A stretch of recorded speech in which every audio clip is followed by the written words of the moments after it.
Please join me in welcoming Dr. Regina Barreca.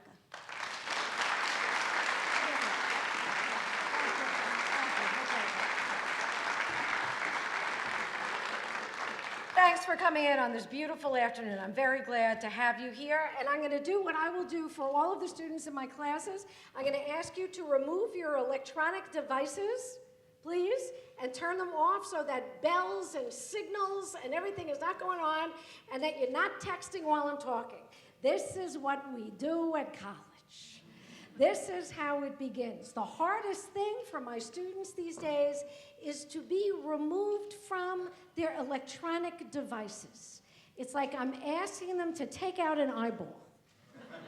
It's like the students are sitting down and I say, "Hi, welcome, please take out your left eye." They would actually go, "Okay, let me do that, but I'm going to text first," because they can't do it. No one has ever asked them, apparently, to do this in a way that was convincing to them. I know, I've got kids. I have 2 grown stepsons who are now actually at that adorable age where they're both attorneys. And they're really cute at this age, I have to say. But we went through lots of different times of their ages. They came into my life when they were 13 and 15. And it was different. My husband and I got together after we were both divorced, and it was before I got tenure at UConn, so I kept my apartment in New York City, and I was commuting up and back. I was teaching here 2 or 3 days a week, and I would commute back to the city. And when we first started to date, my husband said, "Well, you have a cat." I had an old alley cat. And he said, "If we're going to start to see each other, you should be aware of the fact that I'm allergic to cats." And I said, "Oh, really?" I said, "You have a 13-year-old and a 15-year-old. I said, "I'm keeping the cat." Do you not understand that this is, thank you. Parents understand this is a matter of negotiation and compromise, the idea of raising children. So the boys and the cats all survived. The cat passed. The boys got through their lives and are now quite happy. But we learned about compromise. We learned about all of this. But the students that I'm dealing with now are I realize, of a very different generation. And I've been here for 25 years.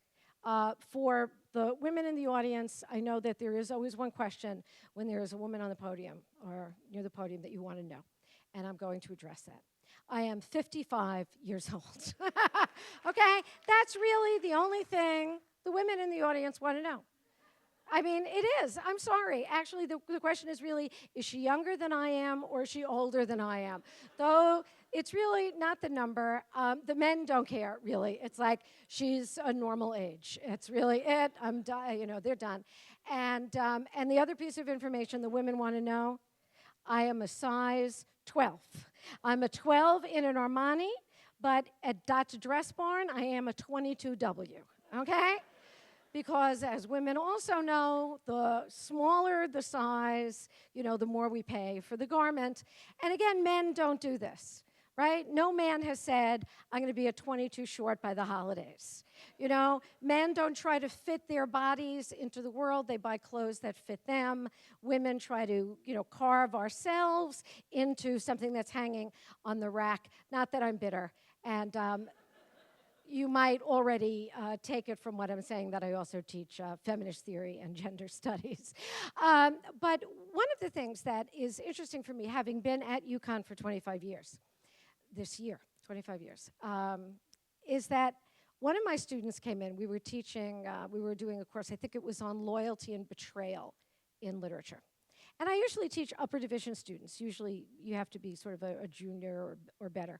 But I had a couple of sophomores if they declare English majors early and they take the requirements early. So I had a young woman who was a sophomore in the class, and she came up, and now she was speaking the way that girls speak in our culture.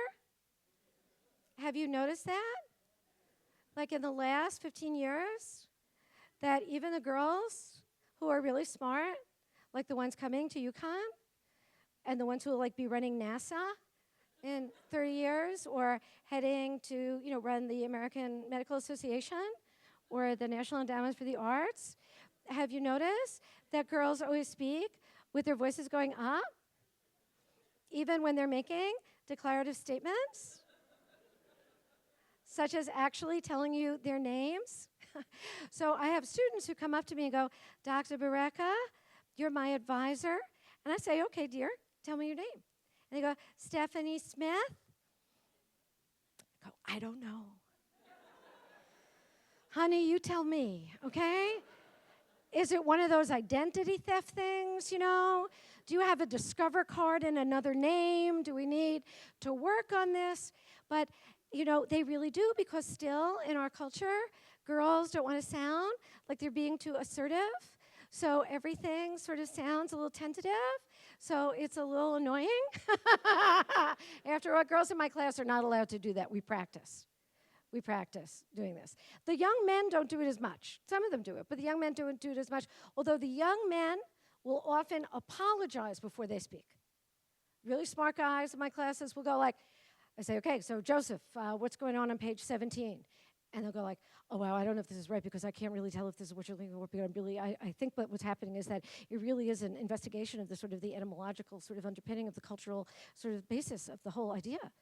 I'm going, okay, why did you apologize for giving a really smart answer like, oh, I'm really sorry? Stop apologizing! If you're going to say something stupid, own it. You know, it's fine. Just don't apologize. Come on in. I didn't mean to scare you. You can come in. People in the back are terrified. Come in. Make yourself at home. Sit down. Honest to God. There's no minimum. It's okay. You already got the book. It's fine. You can come and sit. Hi. And so anyway, you're not allowed to come late to my class, but it's a talk, so it's all right. You can feel free. No, that's the other thing I do. I close my class door. So the students are actually seated before the classes start. The kids here are going, I am never taking her class. I am never taking her class. But by the time you're juniors and seniors, it'll be a little bit easier. You'll be used to it. So anyway, this young woman came up to me, and she said, Professor Barreca, I wanted to show you a copy of Frankenstein I have. And I said, okay, let's take a look, because we're reading Frankenstein in this betrayal and loyalty in literature course. And I said, oh, did you get a used copy? This has a lot of notes in it. A lot of students buy used copies. I don't have a problem. But I said, you know, just sometimes people are, they might be reading for a whole different class, or they could be insane. You know, you could also buy a used copy from the insane. You don't know that. Those little notes in the corner might not be the smart way of looking at Frankenstein. And she said, no, I think that these notes are taken pretty well. And I said, oh, why are you so sure of that? She said, because it's a book that my mom took the notes in from your class when you first started teaching at UConn. And I was like, I'm so old. I'm thinking, this girl's mom was my student at UConn. But it actually also made me feel really good. First of all, I don't know whether it was just, you know, out of revenge, but her mother did make her take my class. So I don't know if it was one of those, just wait till you get to college, we're going to give you this Barreca woman, and you're going to see what it's like, or whether it was, you know, a nice sort of thing. But I was very pleased with the continuity. I've really loved being at UConn for 25 years. I've made the choice to stay here. It wasn't because like I couldn't figure out how to get an express bus, you know, to another place or something. I've really, I've liked my experience here. I love my students. I enjoy my colleagues. I think there's a lot going on. Most of that I read about online, because I rarely leave my basement office at the CLAS building, which is now going to be called the Austin building. I'm in a basement office that's decorated like the inside of a piñata. It is not a very professorial office. It looks like a toy store and a bodega. And, but there's always candy, which I do feel lures students in often. There is always candy.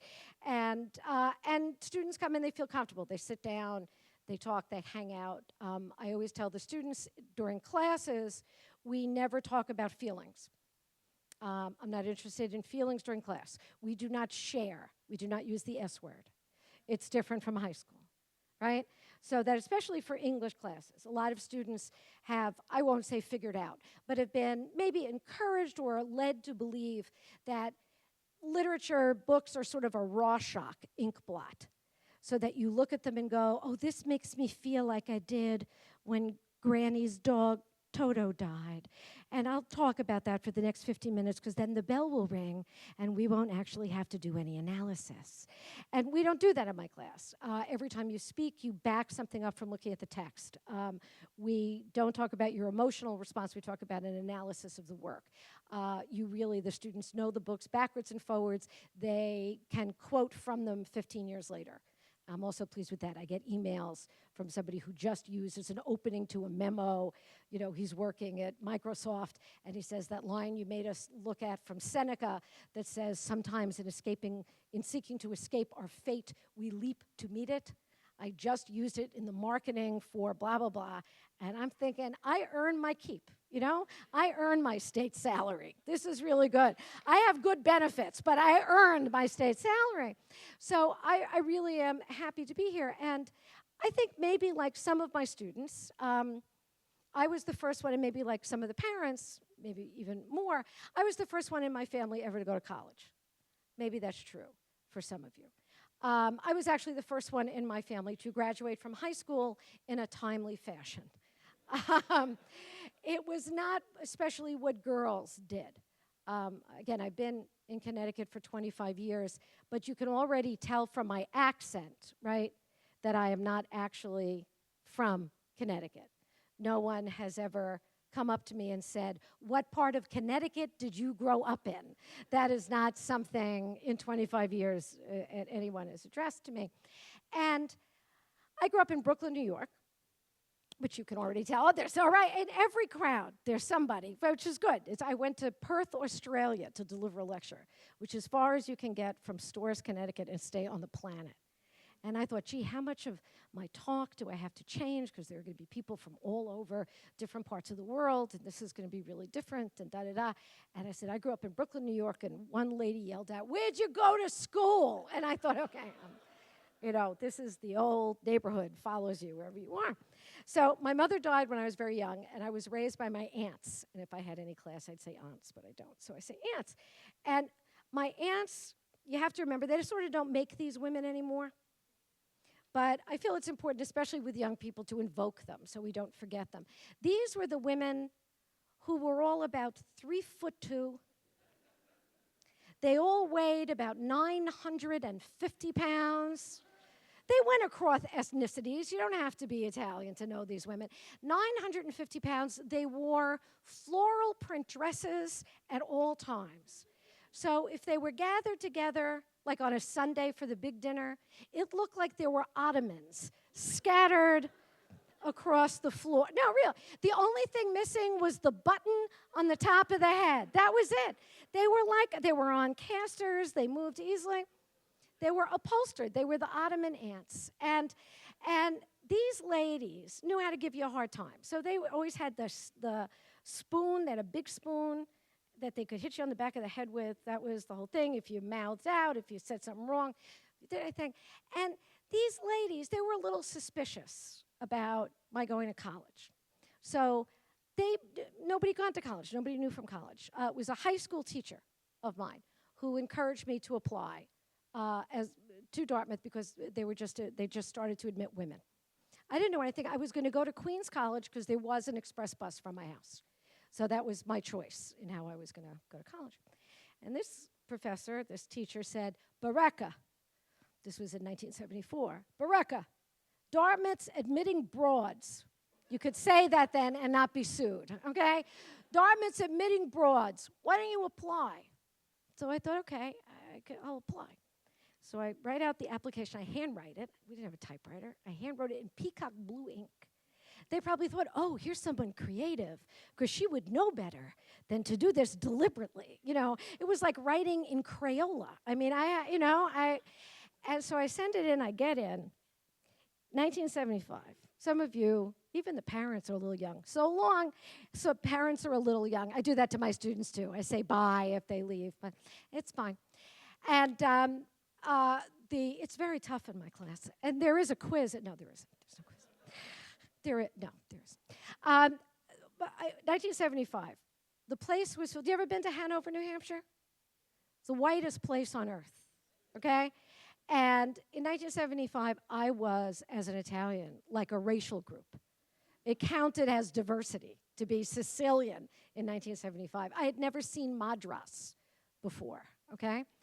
And I'm walking across this campus. The people look like they're from the planet Pepsodent, right? They're all these.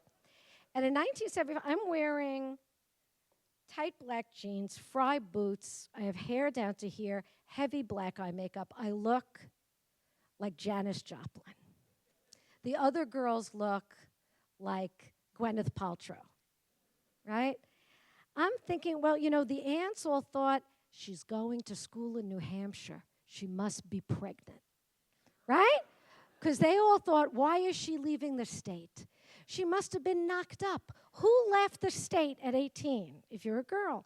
So I'm there, and I'm looking at these people, and I think, well, I got 9 months before anybody expects me home, you know? So I thought, I'll just see what this first year has to offer. And you know, my father was a man of very few words. He'd left school in the 8th grade because, you know, working papers were called working papers for a reason. And he was left to bring up me and my brother, you know, sort of on his own with the aunts, but without, you know, a partner. And my father drove me up to Hanover in a 1967 Buick Skylark with a muffler by the last part of the trip was dragging on the ground. And my father's looking at these other families who are driving up with their BMWs, and the skis are on the car and the whole thing. And I think he could see my terror. I mean, we didn't say it, but I think he could feel how I felt looking at these people. And he looked at me and said, honey, you don't like it here, you take the next bus home. And that was like freedom to me. I thought, I can take the next bus home. I can leave. You know, that it really is, and in a way, it wasn't an escape route. It was like a parachute. And I say that to my students when they're having a hard time, they're feeling lonely, they feel like they don't fit in. I say, stay a while. You know, I don't get a commission by how many students are in my classes or who stays or anything. But I say, stay, figure it out. The first year is hard. I'm hoping nobody here has experienced any of that. I hope everybody feels welcome. Everybody feels like they fit in. You're not going home to have your mothers or your fathers do your laundry, right? Better set fire to it than go home and still have your parents do your laundry. Because you know what? When you graduate, I had one student who graduated this year, and she had been my advisee for 3.5 years. And she got a job. She's very happy. Her mother came up to my office to celebrate, bought me a plant, whatever. Maybe this one will live. And none of the rest of them have in 25 years.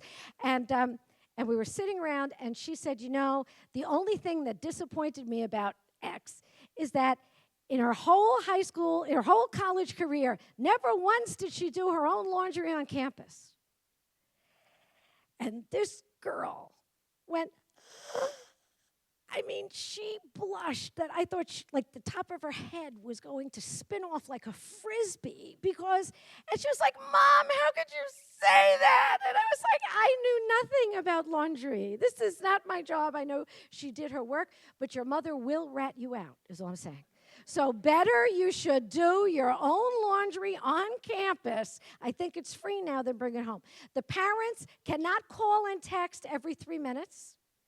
Are you all doing that? You're not doing that, right? Right? Your kids are able to make their own decisions about what to eat, what socks to wear, and whether relationships are legitimate or not. Right? This is one thing I learned having boys. This is one, you know, and the boys, nobody else may tell you this, but I think it's important, and the girls should know that every girl does this, that in terms of saving things for the archives, that in terms of a text or voicemail, nobody's even using voicemail anymore, but that girls will share whatever some poor boy sends them with every other woman they have ever met. And they will do it instantly, right? So that when I was raising my kids, it was still voicemail. So they would get voicemail, and they would call some girl. I would hear them calling and leaving her a message going, yo, you want to go for pizza? Okay, let me know, bye. And I'd say, do you know whoever you just called is going to save that? Send it to her friends, call her aunt in Denmark, I say, is this a date? Do you think this is a date? He doesn't leave his name. Does he assume I know his number? This is it. This is being transcribed into other languages. He's going, I just wanted pizza. What's the big deal? I'm going, you don't understand. This is like studying the Talmud. This is like people going back through the Pentateuch. This is the big thing. And they're going, we have no idea. But my job as a professor is to find the 17th and 18th century versions of those things in Jane Austen, so that we see the version in Jane Austen when, the Dashwood sisters go and meet the boys and we find out what they're doing. And so we're not talking about who got text or didn't get text by somebody in class. You can bring me a cup of coffee, we'll sit and we'll talk about that endlessly in my office. But in class, we're talking about how human emotions don't actually change, okay? And then we're talking about the economic basis to all of this. Because why do they want to marry these people? They want to marry them because they can't afford to live where they are. They want to marry them because there was no possibility for them getting their own jobs. They want to do this. What's going on besides what's just there? And it's interesting. And we get into interesting discussions. And the discussions follow themselves so that, I said, this will be one of those discussions you have 2 o'clock in the morning in the dorm. Is it better to be in love with somebody? You've got a character in Thackeray's Vanity Fair. Here are 2 characters who are in love with each other who will never touch. Is that a worse infidelity to the people they're married to than somebody who would go off and have sex but don't care about each other? And they all, it's like, we're not answering this in this class. That take home. That's a take-home question. This we are not answering. I do not want you to write the answer to this to me. This is not a document I want, but you need to figure this out. You need to figure this out in your own lives, because this is the interesting part of life.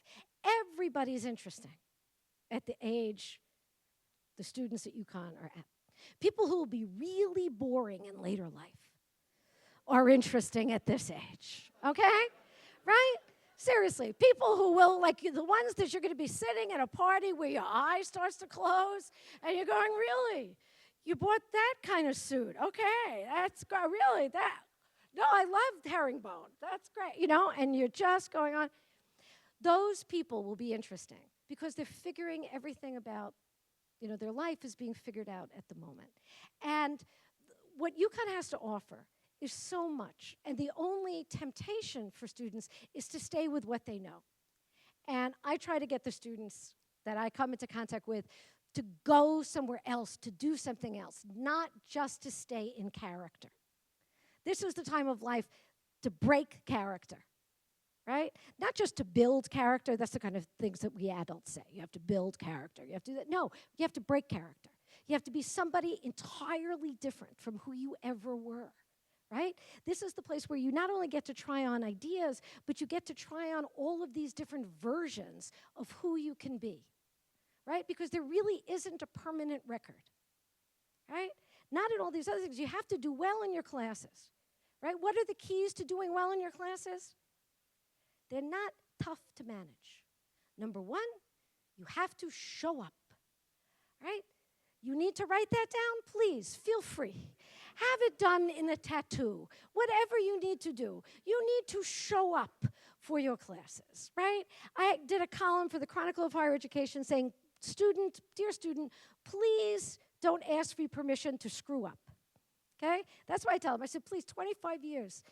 There are only so many dead grandparents, really, because it's amazing how the dead grandparent quotient goes up near midterms and when papers are due. Suddenly, grandparents, they're poisoning themselves up and down the Northeast corridor. They're dropping like flies that you would think that it would be on CNN. Every person over 72 drops dead before Barreca's midterm.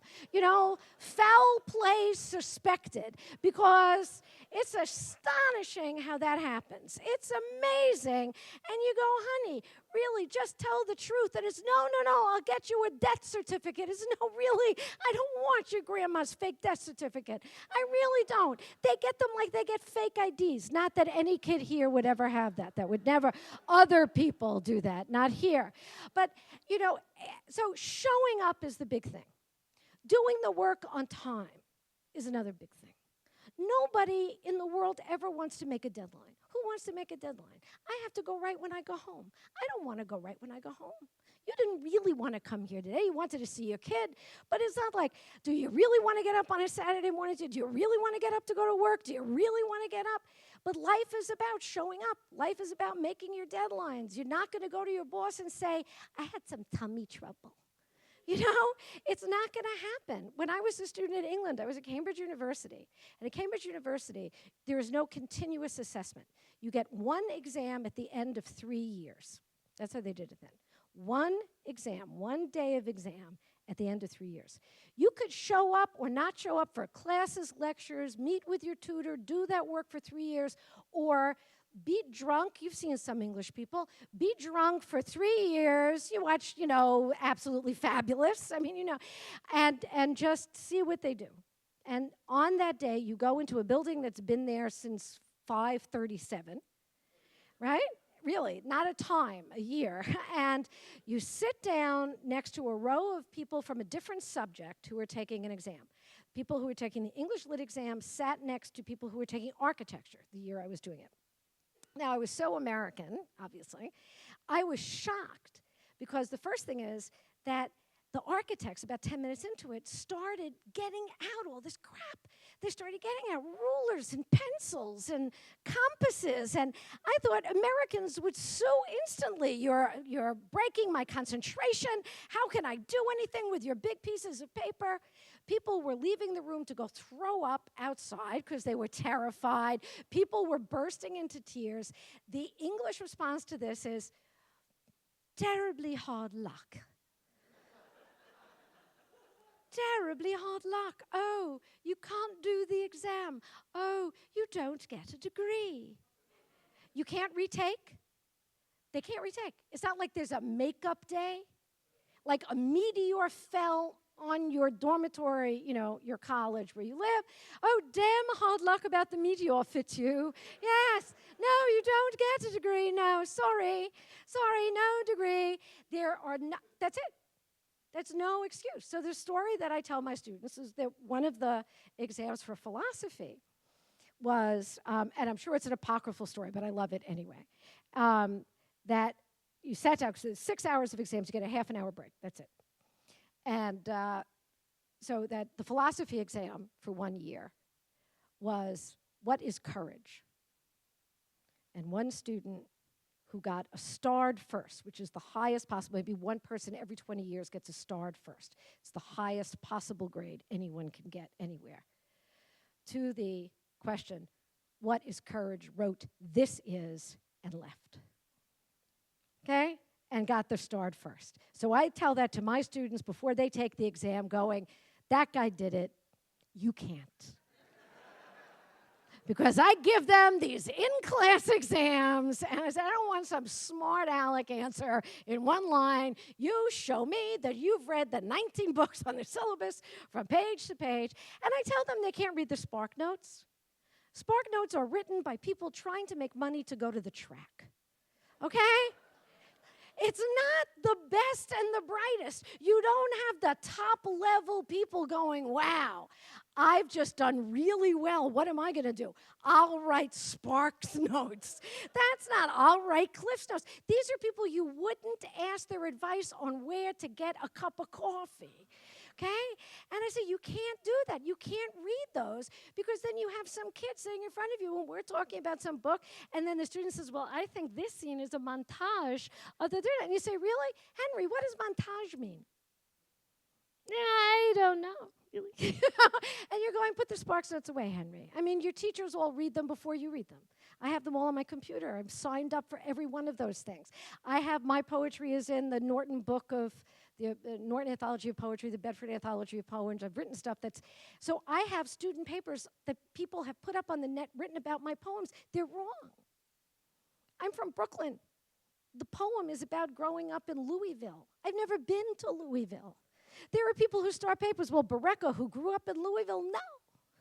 Barreca grew up in Brooklyn. I can show you, go to Google Maps. You can look up Ocean Avenue and Sheepshead Bay. You're wrong because This is what you do for a living to get money to go to the track. So all you have to do to be successful is to actually do the work. And the students sometimes try to figure out there's got to be a trick.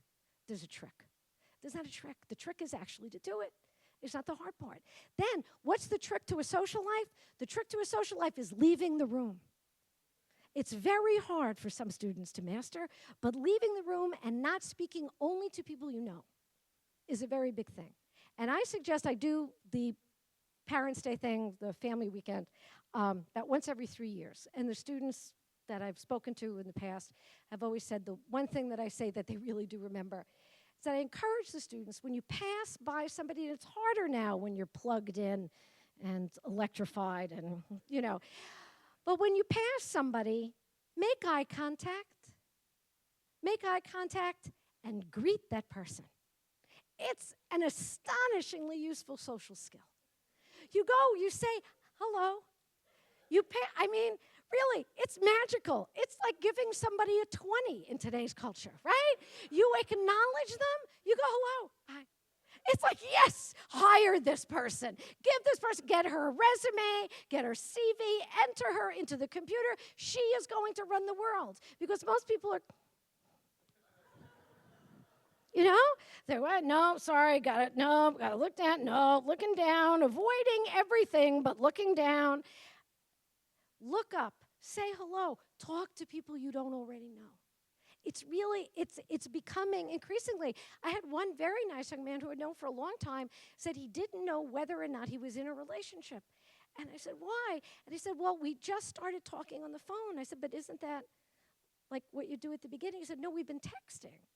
So we just started talking on the phone, and I think it's a relationship. And I was like, oh, I'm glad I'm 55.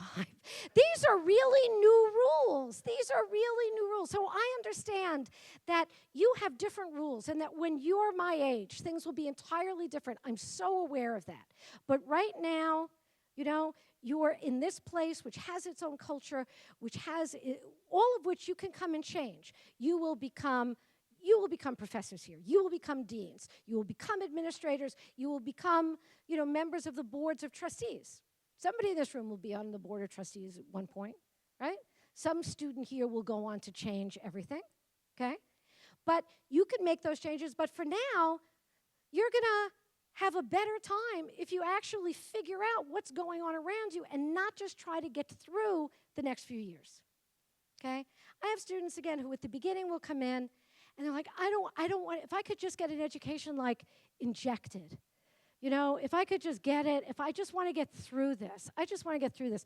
I want to read you just a little bit from a book that I wrote about my days at college because it's really honest. The book is called Babes in Boyland. And this is actually from my journal from my first year. It's 70 degrees. The only clothes I have are for winter. I have a pinstripe suit I bought because I was afraid that people would dress up to go to class. $40 down the drain. That's when you could buy a suit for $40, which was like my take-home pay for the week at that point. What else? The grapes I bought have seeds. I hate seeded grapes. I look out the windows and see packs of students, blonde heads glowing with their own reflected light like enormous fireflies. You could read a book by the whiteness of their teeth. Not quite human, as far as I can tell. Nobody born of woman looks that good. They are all from the planet Pepsodent. Will I have this paralyzing sense of inadequacy if I make it through college? I'm afraid of getting older and scared of being too young. I'm afraid of selling out to get what I want, and I'm afraid that nobody's taking. I'm even more profoundly afraid of not getting what I want, no matter what I do. When I'm back in the kitchen at home with Dad and Aunt Josie and the rest, none of this will seem real, right? Maybe that's what scares me the most, that my only reality is that family kitchen. So I have to learn to be part of this place. Why? So I can get a job and not have to get married just to have something to do. So that when I get married, if I do, it won't be because I had bad dreams or because I doubt my sanity or because I can't enjoy something without having a witness to validate my pleasure as if happiness was a kind of parking receipt. Right? And it's that sort of just looking around and making sure that you understand what's going on. And I think that to remember how hard it is to not know what's going to happen, right? Not to know, to feel like all of that, once you pass a certain age, It's like you're on the other side of the continental divide of life. The water starts to flow the other way, you know? And you all took enough geography to know the continental divide, right? So I'm not even going to explain that. But the idea is that stuff starts to go a different way. But when you're young, my students come in and they're like, I don't know, am I going to be living under a bridge the rest of my life? You know, am I ever going to find work? If the economy is going to hell, am I just going to end up in Walgreens? I might as well get into the Walgreens management program. You know, is anyone going to love me? Is anybody going to find me attractive? That's why I have the candy. I just give them the candy. It's amazing how far a Snickers bar goes when that happens. But I say, nobody can predict this. I unfortunately I actually do have a little Ouija board and a 8-ball, one of those magic 8-balls in my office, but I try not to use it in an actual way. But we keep them for entertainment purposes only. But it really is just to know that everybody has always felt that way. And it's the kids who don't feel that way. It's the ones who know that they're going to get a mortgage when they're 23 and they're going to do this, and they're going to have 2.4 kids by the time they're 31, and they're going to have a boat by the time they're 38. They're the ones I worry about. They're the ones that's like, honey, lighten up. It's okay. Get some ice cream. We have a good dairy barn. Go for a walk. It's all right. Everybody has to, we have to have some kind of play with this too. So the advice that I have really is figuring out how to get the most out of everything that this place offers. And this place offers a lot. This place offers a lot. It wants you to succeed. There are going to be times when it doesn't feel that way to the students, right? And when sometimes as the families of the students, you're going to hear just what the wrong things are that are being done. I can't get into a class. My teacher hates me. My friends are rotten. There's nothing going on. I'm in the woods. I'm in this. I want to come home. I can't stand anything. Nobody here is like the people I grew up with. This is all stupid. I'm not going to, let me just come home, right? And I would encourage you to say, you can always take the next bus home, but just give it some more time. See what else. Get out of your room. Go to a group you haven't gone to before. There's theater on campus. There are movies. There's the library. Go to a part of the library you've never been to before. There's an actual building with books.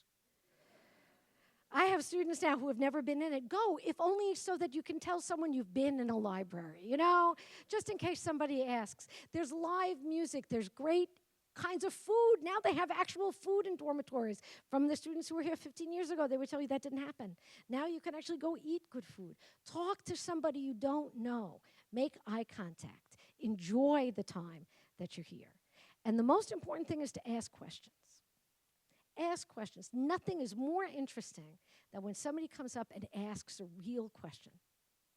Ask questions of your faculty. Ask them of the administrators.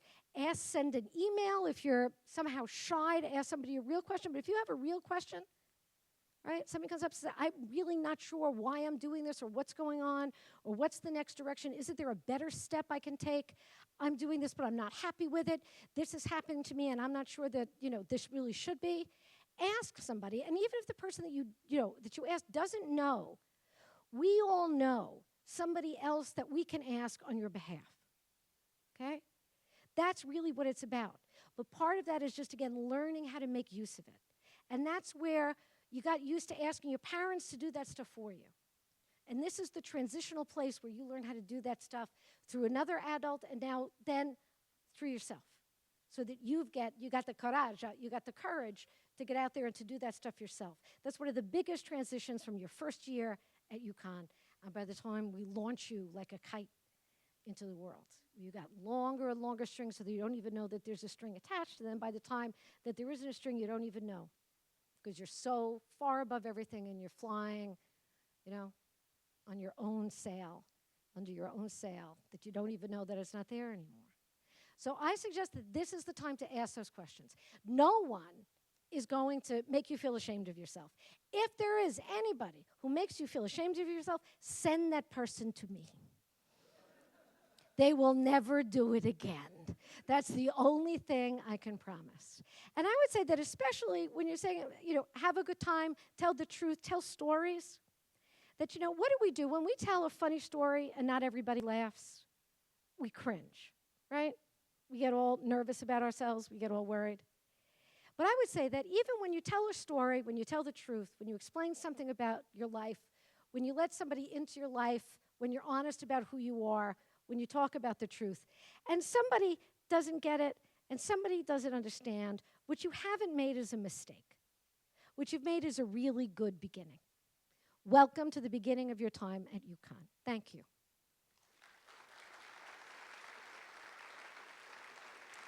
Thank you.